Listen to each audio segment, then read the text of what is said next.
ব্যবসাটা যতটুকু চলে ওইটা দিয়ে যে ইনকামটা আসে ওইটা দিয়ে আসলে একা থাকা কোনোভাবেই সম্ভব হচ্ছে না। অন্য খরচ মিলিয়ে যেভাবে পরিচালনা করতে চাচ্ছি সংসারকে নিয়ে সেরকম ভাবে হচ্ছে না। গ্যাস যাওয়ার কারণে অনেক বাড়িওয়ালা 2-1 বছর পরে পরে বাড়ায়, আর কোনো বাড়িওয়ালা প্রতি বছর বাড়ায়। যারা বৃহত্তর আবাসন পাচ্ছে না তাদের জন্য এটা এক ধরনের সমাধান, আবার যে সাবলেট দিচ্ছে তার জন্য কিন্তু একটা বাড়তি আয়ের সুযোগ। বছর বছর আয় না বাড়লেও ঠিকই বাড়ে বাড়ি ভাড়া, সাথে মূল্যস্ফীতির চাপ। অর্থনৈতিক সংকট সামাল দিতে রাজধানীতে তাই অনেকেই হয়ে যাচ্ছেন ভাড়াটিয়া বা সাবলেট। এখন সকালে নিয়ে থাকছে বিস্তারিত, আর পুরো আয়োজনের সঙ্গে আছি আমি নাইম আবির।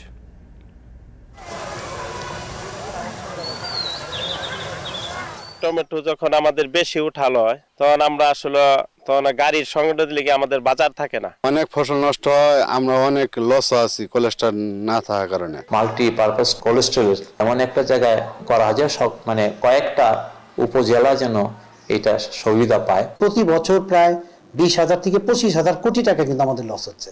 আমরা কিন্তু এটা লাগলে খেয়াল করি না, সেই জায়গায় গভর্নমেন্ট কাজ করছে, আমরা কাজ করছি। এখন সংরক্ষণ সুবিধার অভাবে বছরে নষ্ট হচ্ছে প্রায় 30,000 কোটি টাকার খাদ্যশস্য। এ অবস্থায় দেশের 12 জেলায় মাল্টিপারপাস কোল্ড স্টোরেজ নির্মাণ করছে সরকার। এতে একদিকে ন্যায্য মূল্য কৃষক পাবে, অন্যদিকে সমৃদ্ধ হবে অর্থনীতিও। এ নিয়েও থাকছে বিস্তারিত, তবে শুরুতেই রাজধানীর সাবলেট প্রসঙ্গ। কারো প্রাইভেট চাকরি, আবার কারো ছোট ব্যবসা। বছর পেরুলে আয়ের খাতায় যোগ নেই নতুন অর্থের, অথচ নিয়ম করে প্রতি বছর বাড়ছে বাড়ি ভাড়া। বাধ্য হয়ে কেউ শহর ছাড়ছেন, আবার কেউ খুঁজছেন সাবলেট। বিবিসির রিপোর্ট বলছে 2 বছরের ব্যবধানে সাবলেট গ্রহণকারীর সংখ্যা বেড়েছে প্রায় দ্বিগুণ। আর জানাচ্ছেন আরিফ হোসেন, ছবি তুলেছেন জাবেদ আহমেদ। জনক যে অনেক সময় এরকম হয় যে ফোন দিয়ে বলছে যে এই জিনিসটা লাগবে, দেখা গেছে যে এরকম একটা টাইমে বলছে যে ওই টাইমে আমার কাছে কোনো টাকাই থাকে না, নিয়ে আসতে পারি না। বাসায় আসার পরে জিজ্ঞেস করে যে এটা আনতে বলছিলাম, আইসা বলে যে দোকান বন্ধ পাইছি। অনেকটা অসহায় আত্মসমর্পণ রাকিবের। স্বপ্নকে পুঁজি করে 5 বছর আগে ঘর বেঁধেছিলেন রাকিব মিম। সংসারের শুরুটা 2 রুমের ভাড়া বাসা নিয়ে করলেও এখন মিল নেই স্বাদ আর সাধ্যের। আয়ের সাথে ব্যয়ের মিল রাখতে অন্যের ভাড়া বাসায় হয়েছেন ভাড়াটিয়া। আমার যে ইনকাম, আমার যে ব্যবসাটা যতটুকু চলে ওইটা দিয়ে যে ইনকামটা আসে ওইটা দিয়ে আসলে একা থাকা কোনোভাবেই সম্ভব হচ্ছে না। বাসা ভাড়া বেশি, যার কারণে আরেকজনের সাথে শেয়ার করে থাকতেছি। একটি ঘর, 2টি পরিবার, একসাথে বছর খানেক। রান্নাঘর, বাথরুমও শেয়ার করতে হয় পাশের রুমের মানুষের সাথে। মূল্যস্ফীতির চাপে হাঁসফাঁস অবস্থা। যেটা কিনতে চাচ্ছি বা যেটা করতে চাচ্ছি, খাওয়া দাওয়া হোক বা বাসার ক্ষেত্রে হোক, বাড়ি ভাড়া, তারপরে অন্য খরচ মিলিয়ে যেভাবে পরিচালনা করতে চাচ্ছি সংসারকে নিয়ে সেরকম ভাবে হচ্ছে না। থমকে আছে আয়, আর প্রতিদিনই বাড়ছে সাধারণ মানুষের খরচ। মানুষের জীবনযাপন ব্যয় যেমন বেড়েছে মুদ্রাস্ফীতির চাপে, তেমনি বাড়ছে বাড়ি ভাড়াও। লাফিয়ে লাফিয়ে বাড়া বাড়ি ভাড়ার সাথে তাল মেলাতে না পেরে অনেকেই খুঁজছেন সাবলেট। রাজধানীর বিভিন্ন দেয়ালে দেয়ালে তাই এভাবেই ঝুলছে সাবলেটের জন্য বিজ্ঞাপন। রাজধানীর দেয়ালে দেয়ালে এমন হাজারো বিজ্ঞাপন। বছর বছর বাড়ি ভাড়া বৃদ্ধির লাগাম টানার যেন কেউ নেই। বাসা ভাড়া বৃদ্ধি হয় কোন নিয়মে? ভাড়াটিয়ারা বলছে বাড়ির মালিকের সিদ্ধান্তই শেষ কথা। ঠিক মতো পানি না আসা, গ্যাস না আসা, এসব এখন নিয়মিত আমরা বাসা চেঞ্জ করতে থাকি। আবার পরিস্থিতির কারণে বাসা মালিকরাও অনেক বেশি মূল্যে আমাদেরকে রুম ভাড়া দিয়ে থাকে। সার্বিক যে ইনকাম, সেই ইনকামের তুলনায় আমার বাসা ভাড়াটা হিসাবে পড়ে যায় 25 থেকে 30% বেশি, যেটা দিয়ে আমাদের চলার জন্য খুবই দুঃসহ ব্যাপার হয়ে দাঁড়ায়। কোনো বাড়িওয়ালা প্রতি বছর বাড়ায়, আবার গ্যাস যাওয়ার কারণে, হাউজিংয়ে গ্যাস ছিল আগে, গ্যাস যাওয়ার কারণে অনেক বাড়িওয়ালা 2-1 বছর পরে পরে বাড়ায়, আর কোনো বাড়িওয়ালা প্রতি বছর বাড়ায়। কোনো বাড়িওয়ালা যাকে কিছু বাড়িওয়ালা আবার একটু ভালোর মধ্যে আছে, সবসময় বাড়ায় না। বিবিএসের তথ্য বলছে দেশে 95% মানুষ নিজের বা একক ভাড়া বাসায় থাকে। 2022 সালে যার সংখ্যা ছিল 96%, আর 2021 সালের হিসেবে 97.1%। বছর ঘুরতেই বাড়ছে সাবলেট গ্রহণকারীর সংখ্যা। 2023 সালে 4.1% সাবলেট গ্রহণ করে দেশের মানুষ, যা 2022 সালে ছিল 3.3% আর 2021 সালের হিসেবে 2.4%। আমরা এখন কি করছি? আমরা তো সর্বক্ষণ অ্যাডজাস্ট করছি, খাওয়া অ্যাডজাস্ট করছি, জীবনযাত্রার মানের অ্যাডজাস্ট করছি, সব কিছু অ্যাডজাস্ট করার চলার চেষ্টা করছি, সেখানেও কুলাতে পারছি না। বাট সাবলেটের দুই পক্ষেরই একটা ডাইনামিক্স আছে এখানে। যারা বৃহত্তর আবাসন পারছে না তাদের জন্য এটা এক ধরনের সমাধান, আবার যে সাবলেট দিচ্ছে তার জন্য কিন্তু একটা বাড়তি আয়ের সুযোগ। সেও কিন্তু ওই যে ধাক্কার কারণেই দিচ্ছে এই সাবলেটটা, এবং এটা বাড়ছে এবং ভবিষ্যতেও তো আরও বাড়বে। রাজধানীতে 80% বেশি মানুষ ভাড়াটিয়া। সাধ্যের বাইরে বাড়ি ভাড়া বলছে ভাড়াটিয়া পরিষদ। মূল্যস্ফীতির চাপ সামাল দিতে 25% বাড়ি সাবলেট দেওয়ার আহ্বান তাদের। যারা বাড়িতে যেখানে বাড়ি করছে, যেখানে ভাড়া দিচ্ছে, সেখানে 25% ভাড়াটিয়াকে সাবলেটে দেওয়ার জন্য। আমি কোনো মালিকের কাছে মাগনা চাই না, কিন্তু বাড়ি ভাড়াটা এটা যেন নিয়ন্ত্রণ রাখার জন্য তাদেরকে ভাড়া দিতে বলছে। যাই হোক, এই অবস্থাতে এখন ভাড়া অনেক বৃদ্ধি পেয়েছে, তাদের সাবলেট যেতে পারতেছে, তাদের যা থাকতে হইতেছে, তাদেরকে অনেক রকম অত্যাচার নির্যাতন সহ্য করতে। মধ্যবিত্ত ও নিম্নবিত্ত মানুষের পকেটের অর্থনৈতিক সংকট সামাল দিতে সামাজিক বা অংশীদারি আবাসন একটি কৌশল হতে পারে, এমন মন্তব্য সংশ্লিষ্টদের। আরিফ হোসেন, এখন, ঢাকা। সবজির ভান্ডার খ্যাত ময়মনসিংহ অঞ্চলে হিমাগার না থাকায় প্রতি বছরই ক্ষতিগ্রস্ত হন কৃষক। বছরে সেই ক্ষতির পরিমাণ প্রায় 30,000 কোটি টাকা। এমন প্রেক্ষাপটে ময়মনসিংহ সহ দেশের 12 জেলায় একটি করে মাল্টিপারপাস কোল্ড স্টোরেজ নির্মাণের সিদ্ধান্ত নিয়েছে কৃষি বিপণন অধিদপ্তর। হারুনুর রশিদের প্রতিবেদন, সায়েম আকন্দের ছবিতে দেখুন বিস্তারিত। শুকনো মৌসুমে ব্রহ্মপুত্রের অববাহিকায় ময়মনসিংহের চরাঞ্চলের পলিবাহিত উর্বর মাটিতে চাষ হয় আলু, পেঁয়াজ, রসুন, টমেটো, ফুলকপি, বাঁধাকপি সহ নানা জাতের শাকসবজি। চরাঞ্চল ছাড়াও জেলার প্রায় সব উপজেলাতেই হয় বিপুল পরিমাণ সবজি উৎপাদন। মালচিং সহ নানা আধুনিক পদ্ধতির ব্যবহার বাড়ছে সবজি আবাদে। দিন দিন বাড়ছে উৎপাদনের খরচও। এ অবস্থায় সংরক্ষণের সুযোগ না থাকায় ফলন ভালো হলেও ফসলের সংগ্রহোত্তর ক্ষতি থেকে রেহাই পাচ্ছেন না কৃষক। টমেটো যখন আমাদের বেশি উঠাল হয়, তখন আমরা আসলে গাড়ির সংকটের দিকে আমাদের বাজার থাকে না, টমেটো পাইকা যা, সেই জন্য আমরা বাজার পাই না। অনেক ফসল নষ্ট হয়, আমরা অনেক লস আছি কোলেস্টার না থাকার কারণে। এখন বেচা কেনা হইতেছে 500 টাকা ক্যারেট, 1000 টাকা ক্যারেট। আর কোনো সময় যদি কোলেস্টার থাকতো তে আমরা একই ক্যারেট, এখন যেটা বেচতেছি ওই সময় একই ক্যারেট বেচতাম 4000 টাকা, 3000 টাকা। এখানে যদি কোল্ড স্টোরেজের ব্যবস্থা থাকতো তাহলে হয়তো এই কৃষক এই পচা নষ্ট 20 থেকে 25% যে সংরক্ষণ ক্ষতি হয়, এই ক্ষতিটা তারা লাঘব করতে পারত। ময়মনসিংহ অঞ্চলে সবচেয়ে বেশি আলুর আবাদ হয় গৌরীপুর উপজেলায়।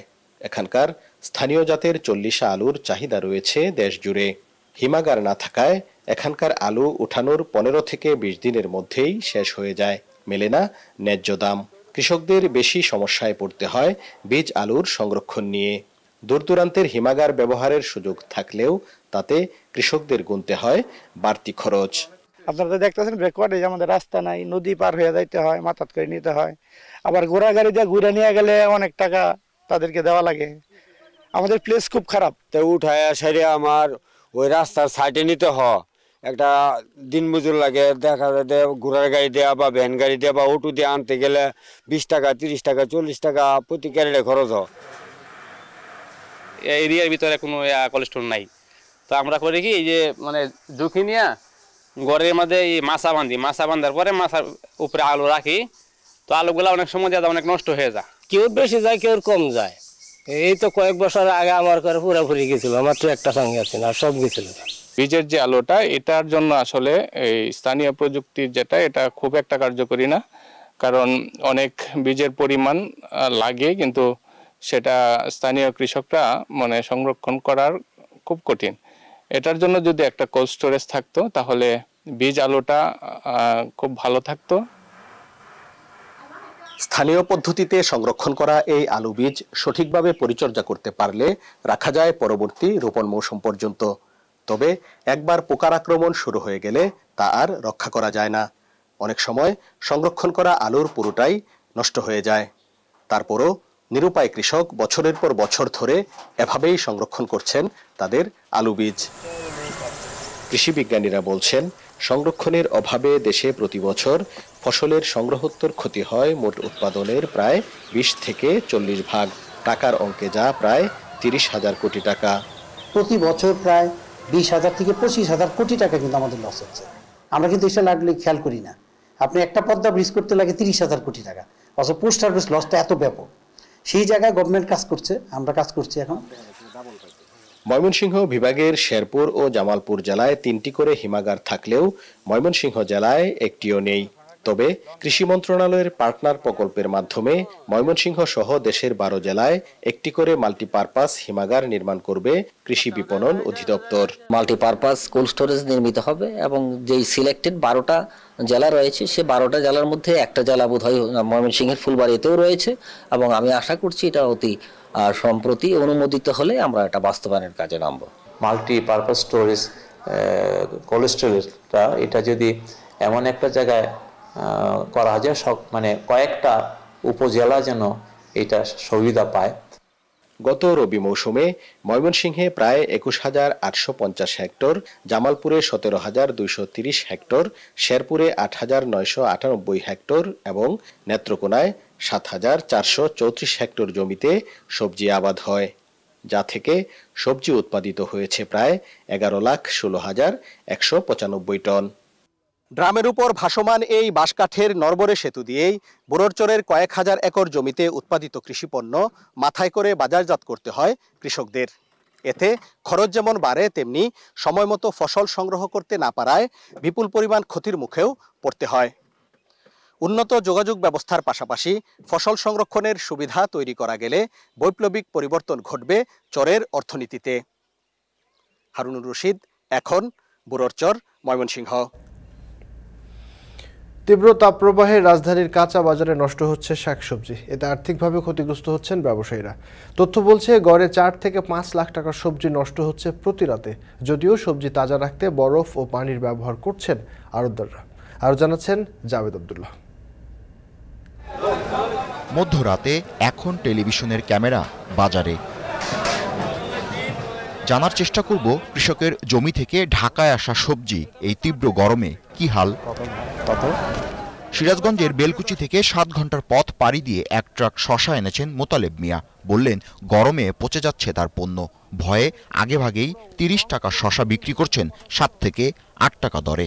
এই মালটা তো সকালবেলা খাটে, রাইতে 12টা 1টা বাজে আছে নাইতে আইতে, আবার মালটা হঠাৎ করে বাসি হয়ে যায় না, বাজার খারাপ হলে মালটা বাসি হয়ে যায়, এর থেকে ফুচে যায়।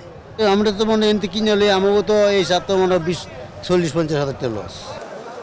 কারওয়ান বাজারের টমেটো, মরিচ, বেগুন, ধনেপাতার ব্যবসায়ীদের একই কারণে কপালে চিন্তার ভাঁজ। অবশ্যই কিছু তো ক্ষতি হয়, পচে গেলে তো একটু নষ্ট হবে।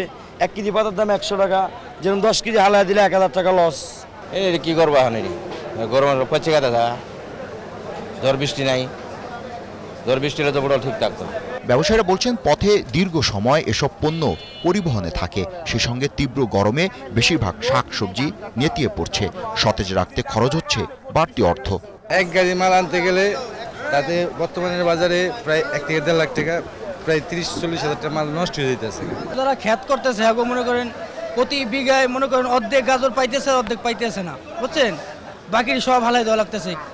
কারওয়ান বাজার কাঁচামাল আড়ত ব্যবসায়ী মালিক বহুমুখী সমবায় সমিতির সদস্য রুবেল মিয়া জানান, সব প্রতিষ্ঠানকে পণ্য পচে যাওয়া রোধে দ্রুত বিক্রির পরামর্শ দেওয়া হয়েছে। বৃষ্টি কিছু হইলে মনে করেন যে মালটা একটু ভালো হয়, যেমন তো বৃষ্টি নাই, প্রচণ্ড গরম, তাতে মনে করেন কাঁচামালের খুবই ক্ষতি হইব। এখন অনেক মাল নষ্ট হয়ে যাচ্ছে গরমে, প্রচণ্ড গরম তো। এরই মধ্যে দ্রুত পচনশীল পণ্যের দাম কিছুটা কমেছে।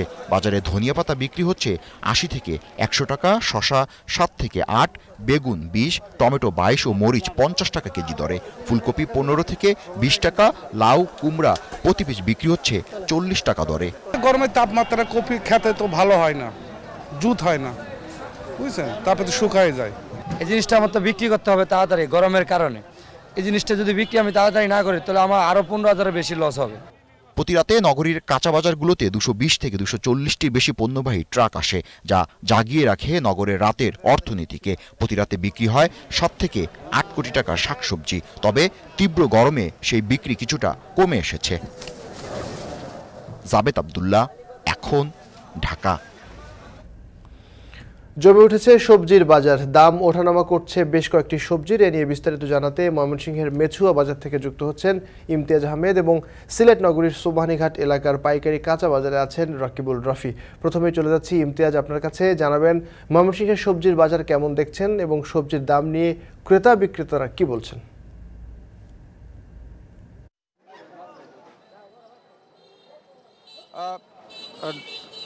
তাই আপনি জানেন যে কয়েকদিনের তীব্র দাবদাহ চলছে এবং যার কারণে কিন্তু ময়মনসিংহের যে সবজি ক্ষেতগুলো রয়েছে সেখানে কিন্তু সবজি ক্ষেতগুলো ক্ষতিগ্রস্ত হচ্ছে এবং যার কারণে উৎপাদন অনেকটাই কমে গেছে বলে এখানে যারা কৃষক, পাইকার, ফড়িয়া যারা রয়েছেন তারা কিন্তু আমাদেরকে জানাচ্ছেন। এবং সেখানে কিন্তু আজকে যে ময়মনসিংহের সবজির যে পাইকারি বাজার রয়েছে মেছুয়া বাজারে, সেখানে কিন্তু আমরা দেখতে পাচ্ছি যে সবজির সরবরাহ রয়েছে, কিন্তু যে পরিমাণ মূলত দামটা কম ছিল গত সপ্তাহে 5 থেকে 60 টাকা পর্যন্ত প্রত্যেকটি সবজিতে কিন্তু বেড়েছে। কাঁচামরিচ দেখতে পাচ্ছি, কাঁচামরিচ কিন্তু 30 টাকা পর্যন্ত পাইকারি কেজি বিক্রি হচ্ছিল, সেখানে কিন্তু আজকে 5 টাকা বেড়ে 35 থেকে 40 টাকা 58 টাকা বেড়ে বিক্রি হচ্ছে। এবং শশার বিশেষ করে শশার কথাটা বলতে হয়, শশা কিন্তু আপনার গত 2-3 দিন বা এক সপ্তাহ আগেও কিন্তু 2 টাকা 1.5 টাকা করে মন ছিল, সেখান থেকে অনেকটা স্বস্তির জায়গায় ফিরেছে কৃষক বলতে গেলে। আজকে বিক্রি হচ্ছে শশা 25 টাকা করে কেজি, বেশ অনেকটাই কিন্তু বেড়েছে, 10-15 টাকা পর্যন্ত কিন্তু শশার দামটা বেড়েছে। এবং যেটা বলছেন যে শশার অতিরিক্ত রোদের কারণে শশার যে ক্ষেতগুলো রয়েছে সেই ক্ষেতগুলোর ক্ষতিগ্রস্ত হচ্ছে এবং অনেক ক্ষেত কৃষকরা ভেঙে ফেলেছে, যার কারণে কিন্তু শশার সরবরাহটা কমেছে এবং চাহিদার যে তুলনায় কিন্তু সরবরাহ কমেছে, যার কারণে কিন্তু দামটাও একটু বেড়েছে। এবং আমরা দেখতে পাচ্ছি যে কুমড়ো দেখতে পাচ্ছি, চাল কুমড়া, প্রত্যেকটি চাল কুমড়া কিন্তু বিক্রি হচ্ছে 25 থেকে 30 টাকা করে, এটাও গত সপ্তাহের ব্যবধানে 5-7 টাকা করে কিন্তু বেড়েছে। এবং ঢেঁড়স বিক্রি হচ্ছে 30 টাকা করে। এবং অন্যান্য যে সবজিগুলো আমরা দেখতে পাচ্ছি, বিশেষ করে যে চিচিঙ্গা দেখতে পাচ্ছি, চিচিঙ্গাগুলো কিন্তু বিক্রি হচ্ছে আপনার 40 টাকা করে। বিশেষ করে এই চিচিঙ্গা কিন্তু আপনার 25, 26 বা 30 টাকার উপরে কিন্তু পাইকারি ছিল, সেটি কিন্তু সপ্তাহের ব্যবধানে আরও 10 টাকা বেড়েছে। এবং খুব ভালো মানের যে চিচিঙ্গাগুলো রয়েছে সেটি আবার আরও 5 টাকা করে বেশি বিক্রি হচ্ছে, মানে 40-45 টাকার মধ্যে রয়েছে। এছাড়া আমরা ঝিঙে দেখতে পাচ্ছি, ঝিঙে বিক্রি হচ্ছে আপনার 40 থেকে 45 টাকা করে, করলা বিক্রি হচ্ছে 25-30 টাকা করে।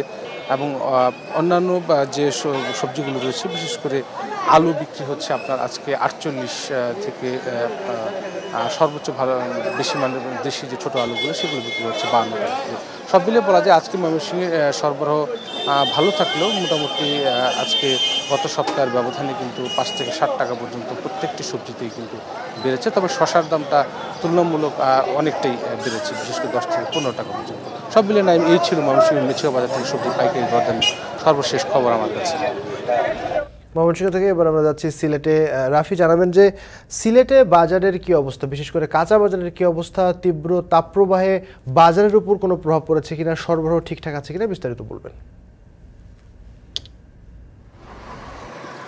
শুভ সকাল। আমি এখন বর্তমানে দাঁড়িয়ে আছি সিলেটের সোবহানীঘাট এলাকার কাঁচা বাজারে এবং এখানের যে চিত্রটা আমি বলি যে গ্রীষ্মকালীন যে সবজি আছে সেটার প্রতুলতা বেশি দেখা গিয়েছে এবং ঈদ এবং বৈশাখের যে আমেজ সেটি কাটিয়ে কিন্তু যারা পাইকাররা আছেন, যারা সবজি বিক্রেতারা আছেন, তারা কিন্তু নগরীতে ফিরছেন এবং খুচরা পর্যায়ে যারা বিক্রি করছেন তারাও কিন্তু ধীরে ধীরে পাড়া মহল্লায় গিয়ে বিক্রি করা শুরু করে দিয়েছেন। এবং এখানে এসে যেটা দেখতে পেয়েছি যে গ্রীষ্মকালীন সবজি এবং যে অমৌসুমের সবজি যেটা আছে, যেটা শীতকালীন সবজি, সেটার কিন্তু একরকম পাল্লা দিয়ে দাম বাড়ছে বলে ব্যবসায়ীরা জানিয়েছেন। এবং এখানে সবজির যে দাম, আমরা এখানে এসে যেটা জানতে পেরেছি ব্যবসায়ীদের সাথে কথা বলে, যে টমেটো বিক্রি হচ্ছে আপনার 2 ধরনের টমেটো আছে, যেটা বাড়তি বলেই ব্যবসায়ীরা জানিয়েছেন, যেটা 30 থেকে 32 টাকা এবং 25 থেকে 24 টাকা বিক্রি হচ্ছে। এবং ঝিঙ্গা বিক্রি হচ্ছে 38 টাকা, যেটা বাড়তি বলেই জানিয়েছেন। করলা বিক্রি হচ্ছে 30 থেকে 40 টাকায়। ঢেঁড়স কিছুটা বাড়তি আছে, যেটা গ্রীষ্মকালীন সবজি, 30 টাকায় বিক্রি হচ্ছে। ধনিয়া পাতার যে দাম সেটা ব্যবসায়ীরা বলছেন যে 160 করে কেজিতে কিনছেন, আবার খুচরা পর্যায়ে গিয়ে দেখা যাচ্ছে 200 থেকে 220 টাকা পর্যন্ত বিক্রি করতে হচ্ছে। আবার সপ্তাহের ব্যবধানে কেজিতে শসা পাইকারি বিক্রি হচ্ছে 24 টাকা কেজিতে, আলু বিক্রি হচ্ছে 38 থেকে 39 টাকা, যেটা একটু কমেছে। পেঁয়াজ বিক্রি হচ্ছে 70 থেকে 80 টাকা ভারতীয়, 40 থেকে 50 টাকা বিক্রি হচ্ছে দেশি, এবং লাউ বিক্রি হচ্ছে 45 টাকায়, গাজর বিক্রি হচ্ছে 32 টাকায়, বেগুন বিক্রি হচ্ছে 50 টাকায়, পেঁপে 40 টাকায়, মরিচ বিক্রি হচ্ছে 50 টাকায়, এবং মিষ্টি কুমড়া বিক্রি হচ্ছে 20 টাকায়। তো মোটামুটি বলা চলে যে গ্রীষ্মকালীন সবজির প্রতুলতা বেশ আছে এবং দামও কিছুটা বাড়তি হচ্ছে, এবং ব্যবসায়ীরা আশঙ্কা করছেন যে সপ্তাহ ব্যবধানে কিন্তু দাম বাড়তে পারে এবং খুচরা পর্যায়ে ভোক্তারাও কিন্তু ভোগান্তিতে পড়তে পারেন। তো এই ছিল আমার কাছে সিলেটের সুবানীঘাট এলাকার পাইকারি কারবার। সর্বশেষ আবির। সরবরাহ স্বাভাবিক থাকলেও সবজির দাম ওঠানামা করছে, সেই খবর জানছিলাম ময়মনসিংহ এবং সিলেট থেকে। সুনামগঞ্জের হাওর অঞ্চলে চলতি মৌসুমে ভালো ফলন হয়েছে বোরো ধানের। তবে ধান কাটার সময় দুই ধরনের চিত্র দেখা যায় হাওরে। একদিকে উল্লাসের মধ্য দিয়ে ধান কাটার উৎসবে মেতেছেন 136 হাওরের কৃষক, অন্যদিকে চৈত্রের শেষ দিকের বৃষ্টিতে ফসল নষ্ট হওয়ায় অনেকটা হতাশায় দিন কাটছে হাওরের কৃষকদের। লিপসন আহমেদের প্রতিবেদনে বিস্তারিত। কেউ স্বপ্নের সোনালী ধান কাটছেন, কেউ আবার ব্যস্ত মাড়াইয়ে। সুনামগঞ্জের 136টি হাওরের বিস্তীর্ণ মাঠ জুড়ে ব্যস্ত সময় পার করছেন কৃষক কৃষানীরা। তবে ভিন্ন চিত্র দেখা যায় একই জেলার দেখার হাওরে। সুনামগঞ্জ সদর উপজেলার মধুপুর গ্রামের কৃষক ইউসুফ আলী মহাজনের কাছ থেকে চড়া সুদে টাকা এনে 20 একর জমিতে রোপণ করেছিলেন বোরো ধান। তবে 6 এপ্রিল থেকে শুরু হওয়া চৈত্রের টানা 3 দিনের বৃষ্টিতে তলিয়ে গেছে তার সব স্বপ্ন। আলের তলে দিচ্ছি তোমার মনে হয় 10,000 টাকা বেসারে 20 খাসা দাম সাইরানা দান কমাইতো নাই, তাতে দান খাচ্ছিলাম তো পেটের জ্বালা গেলে শুধু ইউসুফ আলী নয়, বরং হতাশার একই গল্প শোনান জেলার 7 গ্রামের শতাধিক কৃষক। তারা বলেন, বৃষ্টির পানি নিষ্কাশনের জন্য দেখার হাওরে কোনো পথ না থাকায় সৃষ্টি হয় জলাবদ্ধতা। এতে তলিয়ে যায় কৃষকদের আধা পাকা ধান। আমরা এই যে কষ্ট করি গৃহস্থিটা রেনফেন করে দেওয়া করলাম, তখন আমরা চলতাম ছিলাম যেভাবে বানতে হয় ইয়ারও দান করা যাইব না। পানি দেওয়ার রাস্তা যদি না পাই তাহলে আরো দান করে আমরা লাভ হইতো না। আমরা ডুবরা পানি আমরা এই তর করে দিয়েছি, কাঁচা ধান আনামত লেগে গেছে, ওখানে যাবার কোনো পথ নাই, ওই কারণে আমরা এই অবস্থা। এ বিষয়ে জেলা কৃষি সম্প্রসারণ অধিদপ্তর বলছে, দেখার হাওরে যে জলাবদ্ধতা সৃষ্টি হয়েছে তা নিষ্কাশনে ব্যবস্থা নেওয়া হয়েছে। পাশাপাশি ক্ষতিগ্রস্ত চাষিদের তালিকা করে ঊর্ধ্বতন কর্মকর্তাদের কাছে পাঠানো হবে। জেলা প্রশাসক মহোদয়ের সহযোগিতায় আমরা এটা নিষ্কাশনের জন্য ব্যবস্থা গ্রহণ করছি। আমরা আশা করছি যে চাষিরা তাদের যে এটা ক্ষতিটা পুষিয়ে নেওয়ার জন্য আমরা চেষ্টা করে যাচ্ছি। এবছর সুনামগঞ্জে 13,70,270 টন বোরো ধানের লক্ষ্যমাত্রা নির্ধারণ করা হয়। তবে এই পানিতে তলিয়ে গেছে 350 মেট্রিক টন ধান, যার বাজার দর প্রায় কোটি টাকা। এখন সুনামগঞ্জ। বৈশাখের খরতাপে পুড়ছে রাজশাহী অঞ্চল। দিন ও রাতে তাপমাত্রায় নেই কোনো পরিবর্তন। দাবদাহে রাজশাহী মেডিকেল কলেজ হাসপাতালে বেড়েছে শিশু রোগীর সংখ্যা। বেডের তুলনায় ভর্তি আছে 4 গুণ বেশি রোগী। বাড়তি চাপে সেবা দিতে হিমশিম অবস্থা হাসপাতাল কর্তৃপক্ষের। রাহেনুল ইসলামের ক্যামেরায় আরও জানাচ্ছেন মাসুম আক্তার। মধ্য দুপুর, মাথার উপরে গ্রীষ্মের গনগনে সূর্যের তাপ যেন আগুন হয়ে ঝরছে। রোদে খা খা করা সড়কগুলোতে সীমিত হয়েছে যান চলাচল। ঠিক তখন নগরীর পদ্মা আবাসিক এলাকায় জলকেলিতে মেতেছে একদল শিশু কিশোর। লেকের ঘোলা জলের এই ডুব সাঁতার খেলা অস্বাস্থ্যকর হলেও তাদের শৈশবের আনন্দে কোনো ভাটা ফেলছে না। অন্যদিকে রাজশাহী মেডিকেল কলেজ হাসপাতালের শিশু ওয়ার্ডে অসুস্থ শিশুদের কান্না আর আর্তনাদ উদ্বিগ্ন করে তুলছে স্বজনদের। প্রতিদিনই ডায়রিয়া, পেট ব্যথা, জ্বর, সর্দি, বমি সহ নানা সমস্যা নিয়ে সেবা পেতে হাসপাতালে যাচ্ছেন 50 থেকে 60 জন শিশু ও তাদের অভিভাবকরা। মাত্র 66টি শয্যার বিপরীতে শিশু ওয়ার্ডে ভর্তি 4 গুণ বেশি রোগী। ফলে বাধ্য হয়ে ওয়ার্ডের মেঝে ও বারান্দায় ঠাঁই নিয়েছেন অনেকে। অসহনীয় গরমের পাশাপাশি মশার উপদ্রবে বেড়েছে ভোগান্তি। সকালে এসে বেড পাইনি, তবে এখানে আপাতত চিকিৎসা চলতেছে। বাচ্চাকে আজকে 4 দিন হলো ভর্তি হওয়া। 4 দিন থেকে আমি ডায়রিয়া, বমি, জ্বর নিয়ে ভর্তি হয়েছি। এ পর্যন্ত আমরা কোনো বেড পাইনি। এখন পর্যন্ত বাচ্চারা আমার গায়ে জ্বরই ছুটছে না। এ তো গরমে জায়গা নাই, কিছু নাই, বাইরে বারান্দায় পড়ে আছি।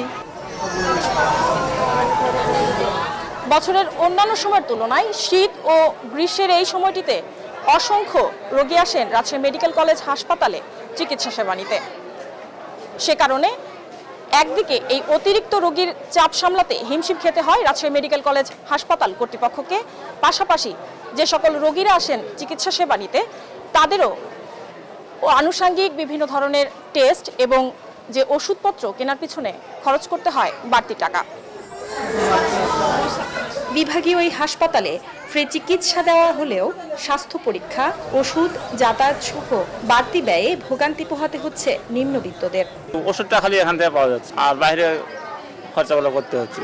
আর এখন একটা টেস্ট দিয়েছে, কিন্তু এখনো এটা কোথায় কিছু করতে হবে, এখান থেকে দেবে কি বাইরে থেকে দেবে এখনো বলেনি কিছু। রক্ত পরীক্ষা করতে দিছিল, আমি ইসলামীতে নিয়ে যা পরীক্ষা করছি, 1500-র মতো 1500 মতো টাকা খরচ হয়েছে। এদিকে অতিরিক্ত রোগীর চাপে সেবা দিতে গিয়ে হিমশিম খেতে হচ্ছে সংশ্লিষ্টদের। এমন অবস্থায় চলমান তাপপ্রবাহে শিশুদের সুস্থ রাখার নানা পরামর্শ দিচ্ছেন চিকিৎসকরা। আর খেলাধুলা করলেও যেন ছায়ায় করে বাইরে গেলেও, আর খুব প্রয়োজন ছাড়া বাড়ির বাইরে না বেরোনো হয় ভালো। বাচ্চাকে ঘন ঘন নর্মাল পানি আর কি স্বাভাবিক তাপমাত্রার পানি পান করাতে হবে। আর যদি সম্ভব হয় ফলের রস, ডাবের পানি, এগুলো যদি সম্ভব হয় সেগুলোও খাবে। রাজশাহীতে এ পর্যন্ত মৌসুমের সর্বোচ্চ তাপমাত্রা রেকর্ড করা হয়েছে 41.5 ডিগ্রি সেলসিয়াস। 2 সপ্তাহের বেশি সময় ধরে চলা তীব্র তাপপ্রবাহের ফলে শিশুদের পাশাপাশি অসুস্থ হচ্ছেন অন্যরাও। মাসুম আক্তার, এখন রাজশাহী। এখন সকালের সময় হলো ছোট্ট একটা বিরতি নেবার, ফিরছি একটু পর, সাথে থাকুন।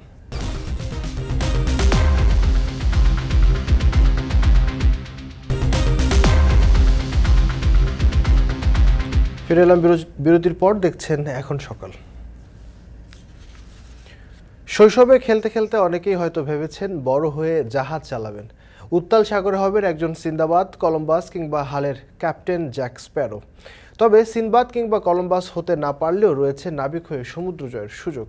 জয়নাল আবিদিনের ক্যামেরায় নাবিক হওয়া থেকে শুরু করে কর্মস্থলের আদ্যপান্ত জানাচ্ছেন ফাহিয়ান হাবিব।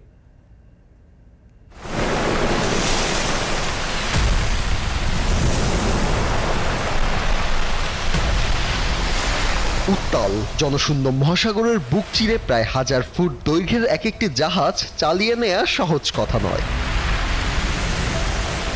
এর উপর আছে যুদ্ধরত দেশগুলোকে একপাশে রেখে চলা, দস্যুদের হাতে বন্দী হবার ঝুঁকি।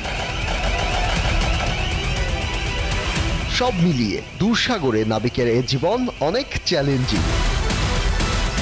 হঠাৎ সামুদ্রিক ঝড় কিংবা জলদস্যুর হানা।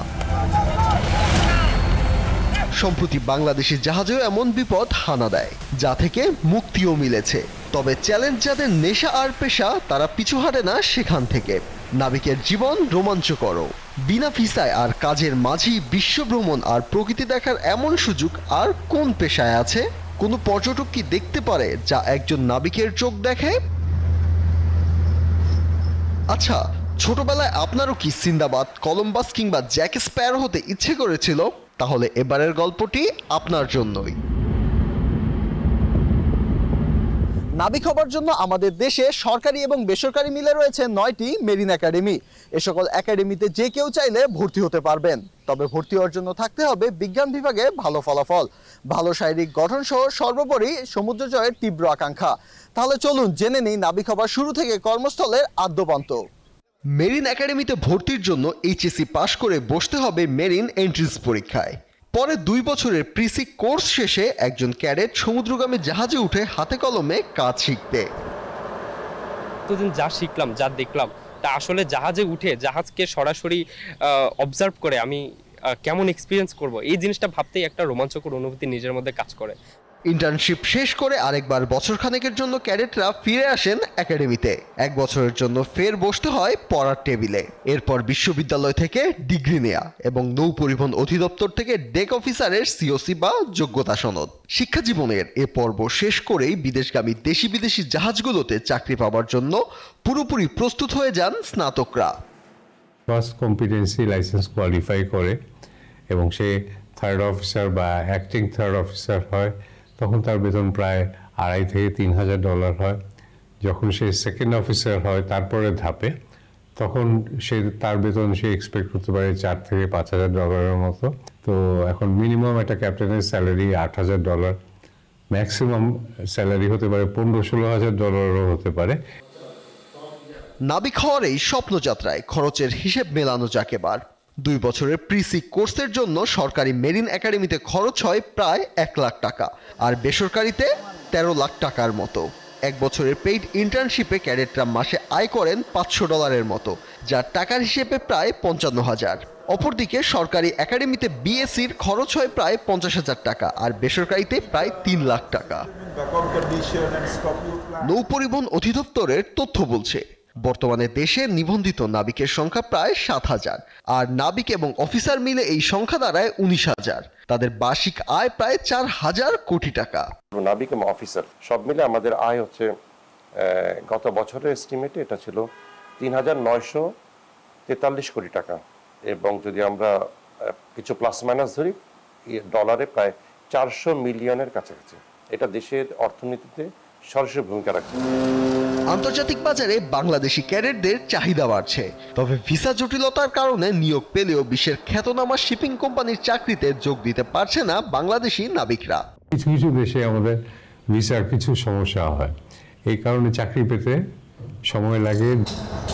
তবে নৌ পরিবহন অধিদপ্তর বলছে ভিসা জটিলতা নিরসনে কাজ করছে তারা। বাংলাদেশের কাছাকাছি যে সমস্ত দেশ রয়েছে এই সমস্ত দেশে যদি ভিসাটা অন অ্যারাইভাল ভিসা আমাদের সি ফেয়ারার পায় তাহলে তাদের এমপ্লয়মেন্ট অপরচুনিটি অনেক বাড়বে, এবং একই সাথে মিনিস্ট্রি অফ ফরেন অ্যাফেয়ার্স আমরা এই লক্ষ্যে কাজ করে যাচ্ছি। ইন্টারন্যাশনাল চেম্বার অফ শিপিং এর তথ্য অনুযায়ী বর্তমানে সারা বিশ্বে প্রায় 19 লাখ নাবিক আছেন। নাবিকের বড় বাজারে বাংলাদেশি নাবিকের সংখ্যা মাত্র 1.5% মতো, কিন্তু এই বাজারে বাংলাদেশি ক্যাডেটদের যুক্ত হওয়ার অপার সম্ভাবনা রয়েছে।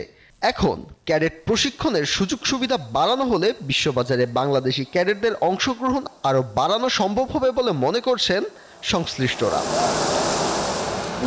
ফাহিয়ান হামিম, এখন, ঢাকা। মৌসুমের শেষ দিকে এসে রাঙামাটির বাজারে দাম বেড়েছে শুকনো হলুদের। গতবারের চেয়ে এবারের দাম দ্বিগুণ। প্রতিমণ বিক্রি হচ্ছে 9 থেকে 10,000 টাকায়, যা খুচরায় বিক্রি হচ্ছে 300 টাকা কেজি দরে। হঠাৎ হলুদের দাম বাড়ায় খুশি চাষিরা। জিয়াউর রহমান জুয়েলের প্রতিবেদনে বিস্তারিত। পাহাড়ের মাটি ও আবহাওয়া মশলা জাতীয় ফসল উৎপাদনের জন্য খুবই উপযোগী। এর মধ্যে রাঙামাটির বিস্তীর্ণ জমিতে প্রচুর হলুদের আবাদ হয়। সনাতন পদ্ধতিতে জুম চাষিরা সাথী ফসল হিসেবে বাণিজ্যিকভাবেও চাষ করছেন হলুদের। চৈত্র বৈশাখ মাসে লাগানো হলুদ থেকে 10 মাসেই পাওয়া যায় ফলন। উৎপাদন খরচ কম, স্বল্প পরিশ্রমে লাভও বেশি। মৌসুমে সাধারণত মন প্রতি 3,200 থেকে 4,000 টাকায় বিক্রি হয়, কিন্তু এবার মৌসুমের শেষ দিকে রাঙামাটির বাজারে দাম বেড়েছে শুকনো হলুদের। গত বছরের চেয়ে দর এবার দ্বিগুণ। মন প্রতি বিক্রি হচ্ছে 9 থেকে 10,000 টাকায়, আর খুচরা বাজারে 300 টাকা কেজি। 9,000, 600, 700 বা সকালে 10,000ও বিক্রি করছে। এই দামে থাকলে তো কৃষকের লাভবান হবে তো, গত বছর সে এবছর ডবল দাম না। রং, স্বাদ আর সুগন্ধির কারণে পাহাড়ে উৎপাদিত হলুদের চাহিদা দেশ জুড়ে। এখান থেকে ঢাকা, চট্টগ্রাম, কুমিল্লা সহ সারা দেশে সরবরাহ হচ্ছে মশলা জাতীয় এই পণ্যটি। ডলার সংকটে আমদানি কমায় দাম বেড়েছে বলছেন ব্যবসায়ীরা।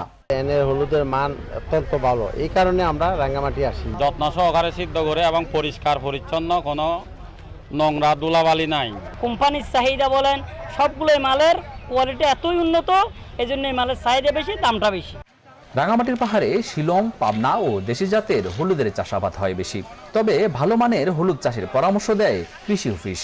রাঙ্গামাটি পার্বত্য জেলায় 2,090 হেক্টর জমিতে এবছর হলুদের আবাদ হয়েছিল এবং এখান থেকে আমরা 7,625 মেট্রিক টন উৎপাদন পেয়েছি। প্রতি কেজি হলুদ পাইকারি মূল্য 250 টাকা হারে বিক্রি হচ্ছে, খুচরা মূল্য যদি এর চেয়ে বেশি। চলতি বছর রাঙামাটি জেলায় 7,500 টন হলুদ উৎপাদনের লক্ষ্য রয়েছে, যার বাজার মূল্য প্রায় 200 কোটি টাকা। পার্বত্য জেলায় পাহাড়ি পতিত জমিতে বিপুল সম্ভাবনাময় মশলা জাতীয় ফসল এই হলুদের চাষ বাড়ানো গেলে আমদানি নির্ভরতা কমবে, সাশ্রয় হবে দেশীয় অর্থের। এতে স্থানীয় ও জাতীয় অর্থনীতি হবে সমৃদ্ধ। এজন্য সরকারি বেসরকারি বিশেষায়িত পরিকল্পনা নেয়ার দাবি এই খাত সংশ্লিষ্টদের। জিয়াউর রহমান জুয়েল, এখন রাঙামাটি।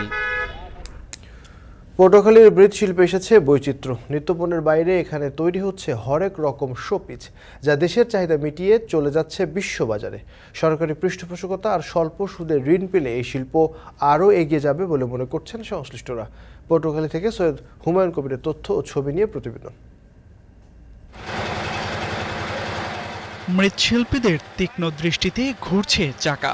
দক্ষ হাতের ছোঁয়ায় এঁটেল মাটির দলা থেকে তৈরি হচ্ছে নানা পণ্য। এমন চিত্র দেখা যায় পটুয়াখালীর বাউফলের কুমারপাড়ায়। আগে শুধু গৃহস্থালী নিত্যপণ্য বানানো হলেও আধুনিকতার ছোঁয়ায় এখন বৈচিত্র্য এসেছে এখানকার মৃৎশিল্পে। মাটির প্রতিটি তৈজসপত্রে যুক্ত হচ্ছে কারুকাজ, আবার অনেকে বানাচ্ছেন শোপিস। এখান থেকে দেশের বিভিন্ন প্রান্তে চলে যায় মাটির এসব তৈজসপত্র। এমনকি দেশের চাহিদা পূরণ করে বিদেশের বাজারও দখল করছে মাটির এই পণ্যগুলো। এতে ভাগ্য বদলেছে এখানকার কুমারদের। এই শিল্পে উচ্চ আয়ের হাতছানি থাকলেও উদ্যোক্তাদের রয়েছে পুঁজির অভাব। তাই সরকারি পৃষ্ঠপোষকতা পেলে মৃৎশিল্পকে অনন্য উচ্চতায় নেওয়া সম্ভব বলে মনে করেন সংশ্লিষ্টরা। মাটিটা সহজ পদ্ধতিতে পাইতে পারি, সেই ব্যবস্থাটা যেন সরকারের কাছে আমাদের আকুল আবেদন। দেশে যাদের চাহিদা আছে স্যাম্পল অনুযায়ী তাদেরকে দিতে পারলে এটা আমাদের আরো ভালো হতো। সরাসরি সরকারিভাবে যদি আমরা সহায়তা পাই তাহলে আমাদের এই কাজটা আরো সুন্দর মতো আমরা উপস্থাপন করতে পারবো। এলাকার কুমারদের আরো দক্ষ করে তুলতে বিভিন্ন প্রশিক্ষণের ব্যবস্থা করা হচ্ছে বলে জানান শিল্প মন্ত্রণালয়ের আওতাধীন SME ফাউন্ডেশনের কর্মকর্তারা। একই সঙ্গে জেলার কুমারদের ঋণ সহায়তা দেওয়ার কথাও জানান তারা। রপ্তানি করার ব্যাপারেও তাদেরকে সহযোগিতা করে থাকে SME ফাউন্ডেশন। পাশাপাশি ঢাকা বিশ্ববিদ্যালয়ের চারুকলা শিক্ষককে এনে তাদের ডিজাইন ডেভেলপমেন্টে কাজ করে এবং একই সাথে মাত্র 4% সুদে তাদের ঋণ দেওয়ার ব্যবস্থা করে থাকে। বাউফলে মৃৎশিল্পের ছোট বড় প্রায় 80টি প্রতিষ্ঠান রয়েছে। এসব প্রতিষ্ঠানের কর্মসংস্থান হয়েছে প্রায় 5000 মানুষের। এখন পটুয়াখালী। এখন সকালে নিচ্ছে আরো একটা বিরতি, ফিরছে একটু পর।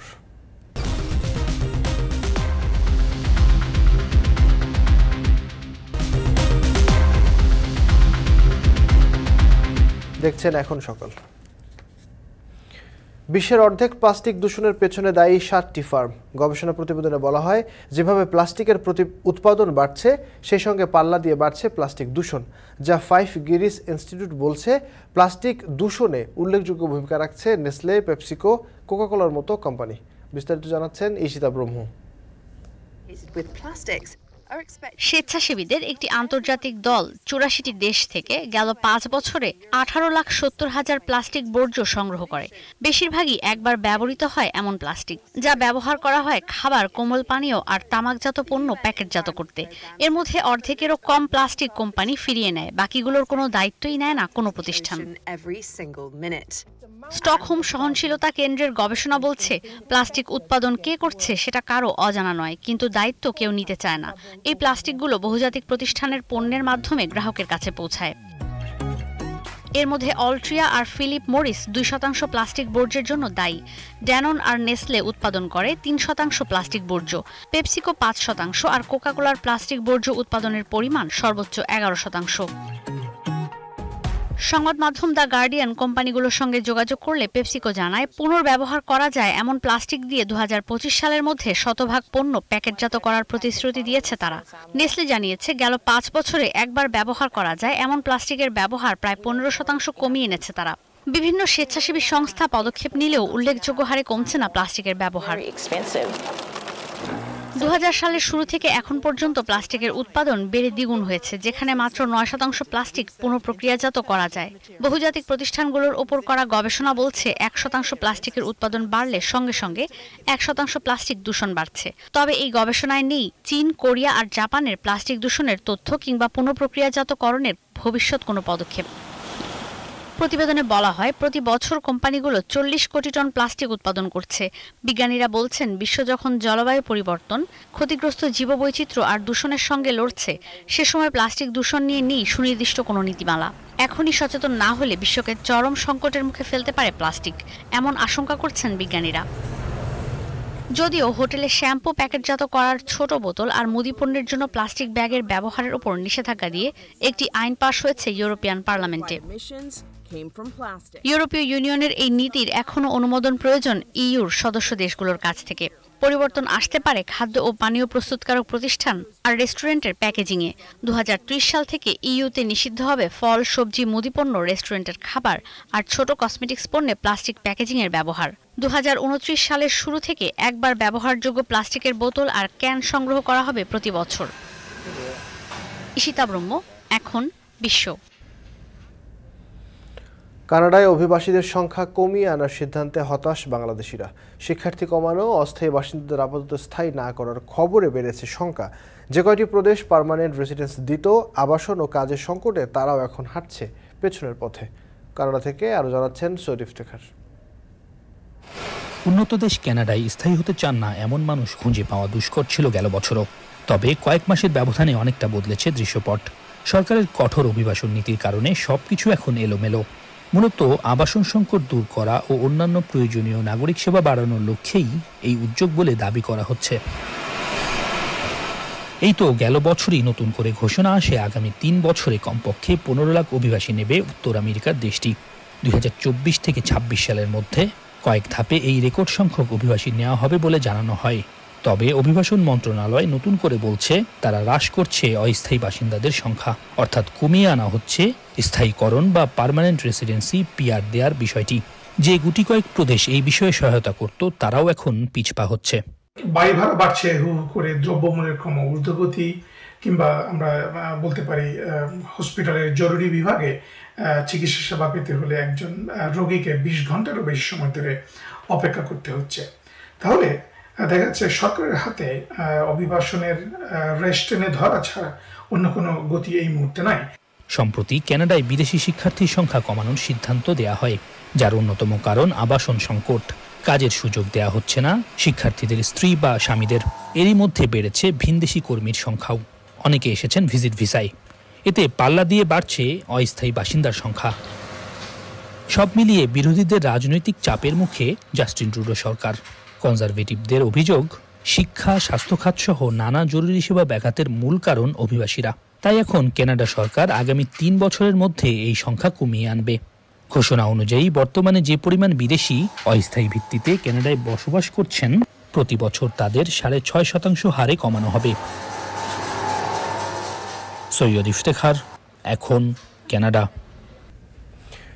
এই ছিল এখন সকলের আয়োজন। এখন টেলিভিশন ওয়েবসাইটে দেখুন www.ekhon.tv, এছাড়াও ফেসবুকে দেখুন facebook.com/tv.ekhon, আর ইউটিউবে দেখুন youtube.com/c/ekhon tv।